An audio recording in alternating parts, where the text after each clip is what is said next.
Don't take this all the way apart. Ask me how I know. What's going on, guys? Welcome to Moonbuilt Garage. Sticky ignition. Let's fix it. So a video or two ago, I was working on the D100, and after getting it all put back together, I went to start it. And nothing. It would crank, but it wouldn't start. I could turn the ignition on and then use the bypass button at the starter relay and it would start.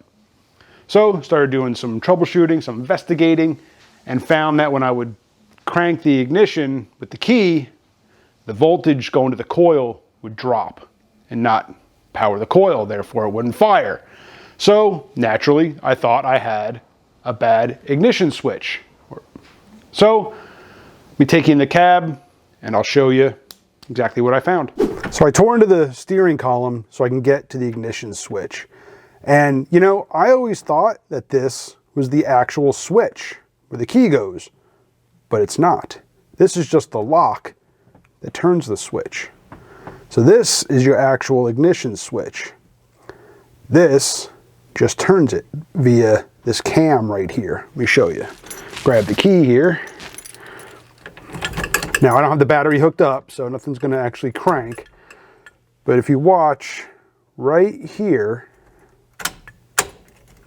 that's what actually engages your ignition. So naturally, I took the, well, first I had to take the lock cylinder out, and all you have to do is kind of just depress this button, this little lock right here. I just depress this, and then I put a flat tip screwdriver here and pried it out. Can't really do that with one hand here. But I took the lock cylinder out so I can get the ignition out, and started working with the ignition, found the ignition was fine. I hooked the battery back up and I was actually able to turn this by hand and the engine started. So that told me the problem was here in the lock cylinder. So I took this out and I took it over to the workbench. So I got the lock cylinder out to the workbench, and I found that when turning it, it would bind up. Like it wouldn't get past about that point right there. You could feel a little bit of resistance, but it wouldn't turn it the final bit it needed to actually start the engine. So what I found was this would turn the switch and it would allow the engine to crank, but where it was binding up, it wouldn't turn the switch far enough to put the voltage out to the coil. So I cleaned this up. I took this apart. Don't take this all the way apart.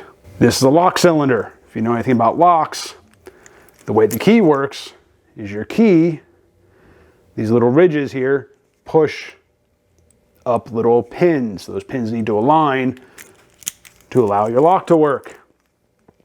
You take this all the way apart, those little pins are on springs. They go everywhere. Ask me how I know.